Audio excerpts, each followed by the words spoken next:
ಇಲ್ಲ, ನಮ್ಮ ಶಾಸಕರಿರ್ಬೋದು, ನಮ್ಮ ಕಾರ್ಯಕರ್ತರಿರ್ಬೋದು, ಪ್ರತಿಯೊಬ್ಬರು ಸಹ ಕಳೆದ 2 ತಿಂಗಳಿಂದ ನಿರಂತರವಾಗಿ ರಾಜ್ಯಾದ್ಯಂತ ನಾವು ಹೋರಾಟವನ್ನು ಮಾಡ್ತಾ ಇದ್ದೇವೆ. ಮಂಡಲ ಮಟ್ಟದಲ್ಲಿ ಹೋರಾಟವನ್ನು ಮಾಡಿದ್ದೇವೆ, ಜಿಲ್ಲಾ ಮಟ್ಟದಲ್ಲಿ ಹೋರಾಟಗಳನ್ನು ಮಾಡಿದ್ದೇವೆ, ರಾಜ್ಯ ಮಟ್ಟದಲ್ಲೂ ಕೂಡ ಹೋರಾಟವನ್ನು ಮಾಡಿದ್ದೇವೆ. ಇವತ್ತು 2 ವಿಚಾರಗಳನ್ನ, ಭ್ರಷ್ಟಾಚಾರದ ಪ್ರಕರಣಗಳನ್ನ ಪ್ರಮುಖನ ಉಲ್ಲೇಖ ಮಾಡೋದಕ್ಕೆ ಇಚ್ಛೆ ಪಡ್ತೇನೆ. ಮೊದಲನೇದು ವಾಲ್ಮೀಕಿ ಅಭಿವೃದ್ಧಿ ನಿಗಮದ ಹಗರಣ. ಯಾವ ಚಂದ್ರಶೇಖರ್ ಶಿವಮೊಗ್ಗದಲ್ಲಿ ಆತ್ಮಹತ್ಯೆ ಮಾಡ್ಕೊಳ್ತಾನೆ ಲೆಕ್ಕಾಧಿಕಾರಿ, ವಾಲ್ಮೀಕಿ ಅಭಿವೃದ್ಧಿ ನಿಗಮದ ಲೆಕ್ಕಾಧಿಕಾರಿ ಶಿವಮೊಗ್ಗದಲ್ಲಿ ಆತ್ಮಹತ್ಯೆ ಮಾಡ್ಕೊಳ್ತಾನೆ. ಒಂದು ಸೂಸೈಡ್ ನೋಟ್ ಅನ್ನು ಕೂಡ, ಡೆತ್ ನೋಟ್ ಅನ್ನು ಕೂಡ ಬರೆದಿಟ್ಟು ಆತ್ಮಹತ್ಯೆ ಮಾಡ್ಕೊಳ್ತಾನೆ. ಆ ಡೆತ್ ನೋಟ್ ಅಲ್ಲಿ ಸ್ವತಃ ಚಂದ್ರಶೇಖರ್ ಆತ್ಮಹತ್ಯೆ ಮಾಡ್ಕೊಳ್ತಕ್ಕಂಥ ಸಂದರ್ಭ ಡೆತ್ ನೋಟ್ ಅಲ್ಲಿ ಯಾವ ಮಂತ್ರಿಗಳು ಈ ಹಗರಣದಲ್ಲಿ ಭಾಗಿಯಾಗಿದ್ದಾರೆ, ಯಾವ ಮಂತ್ರಿಗಳು ವಾಲ್ಮೀಕಿ ಅಭಿವೃದ್ಧಿ ನಿಗಮದಲ್ಲಿ ಹಗರಣದಲ್ಲಿ ಭಾಗಿಯಾಗಿದ್ದಾರೆ ಅಂತಕ್ಕಂಥದ್ದನ್ನ ಸ್ಪಷ್ಟವಾಗಿ ಉಲ್ಲೇಖ ಮಾಡ್ತಾನೆ. ಆದ್ರೆ ದುರಂತ ಏನಪ್ಪಾ ಅಂತ ಹೇಳಿದ್ರೆ, ಈ ರಾಜ್ಯದ ಮುಖ್ಯಮಂತ್ರಿಗಳು ಆ ಡೆತ್ ನೋಟ್ ನೋಡಿದ ಮೇಲೂ ಸಹ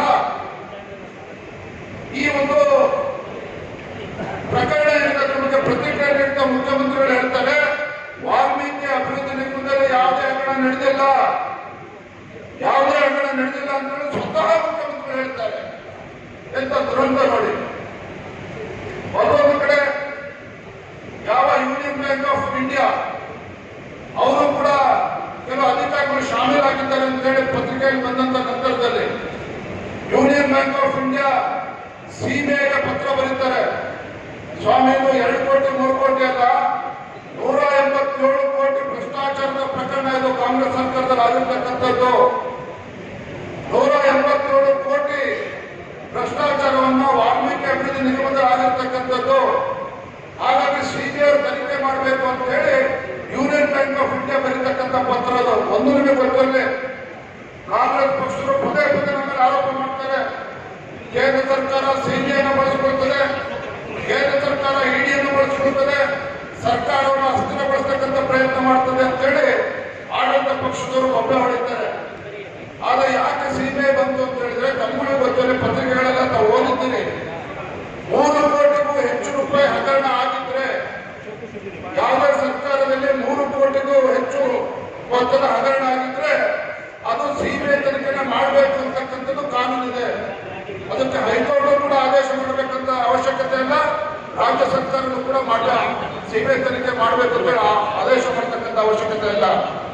ಯೂನಿಯನ್ ಬ್ಯಾಂಕ್ ಆಫ್ ಇಂಡಿಯಾ ಸಿಬಿಐಗೆ ಪತ್ರ ಬರೆದ ನಂತರದಲ್ಲಿ ರಾಜ್ಯ ಸರ್ಕಾರ ಗಾಬರಿಯಾಗಿ ರಾತ್ರೋರಾತ್ರಿ SIT ಕಾನ್ಸ್ಟಿಟ್ಯೂಟ್ ಮಾಡ್ತಾರೆ.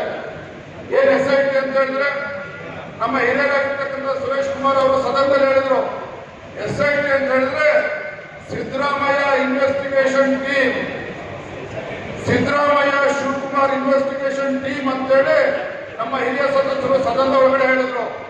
ಏನು ಕಾಂಗ್ರೆಸ್ ಶಾಸಕರು ಒಬ್ಬೆ ಹೇಳಿದ್ರು.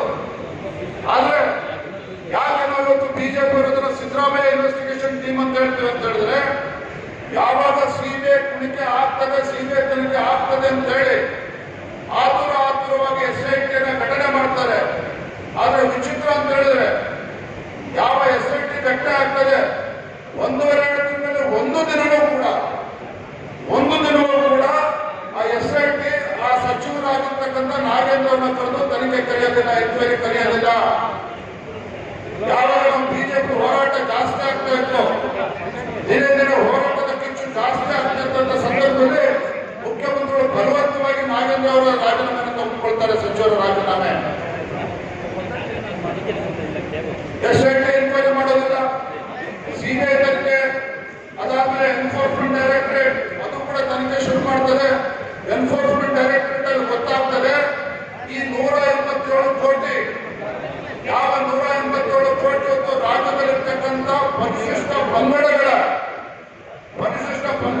ಜನರ ಅಭಿವೃದ್ಧಿಗೋಸ್ಕರ ಮೀಸಲಿಟ್ಟಿರ್ತಕ್ಕಂಥ ಹಣವನ್ನ ಈ ಕಾಂಗ್ರೆಸ್ ಸರ್ಕಾರ ಲೂಟಿ ಮಾಡಿ ತೆಲಂಗಾಣದಲ್ಲಿ ಹೈದರಾಬಾದ್ನ ಬಂಜಾರ ಹಿಲ್ಸ್ನಲ್ಲಿ 16 ಕಂಪನಿಗಳ ಹೆಸರಿನಲ್ಲಿ ಬ್ಯಾಂಕ್ ಅಕೌಂಟ್ ಓಪನ್ ಆಗ್ತದೆ. ಯಾವುದು ಬ್ಯಾಂಕ್ ಅಕೌಂಟ್ ಅಂತ ಹೇಳಿದ್ರೆ, ಕಂಪನಿಗಳ ಹೆಸರು ಅಂತ ಹೇಳಿದ್ರೆ ಯಾವ ಕಂಪನಿಗಳು ಅಸ್ತಿತ್ವದಲ್ಲೇ ಇಲ್ಲ. ಕಂಪನಿಗಳು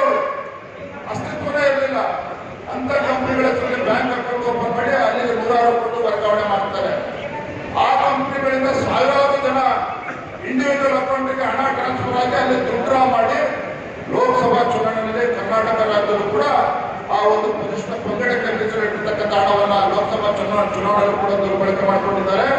ಟೆಂಡರ್ ಖರೀದಿಯನ್ನು ಕೂಡ ಮಾಡಿದ್ದಾರೆ ಅಂತಕ್ಕಂಥದ್ದನ್ನ ಇದು ಎನ್ಫೋರ್ಸ್ಮೆಂಟ್ ಡೈರೆಕ್ಟರೇಟ್ ಕೂಡ ಉಲ್ಲೇಖ ಮಾಡಿರ್ತಕ್ಕಂಥದ್ದು.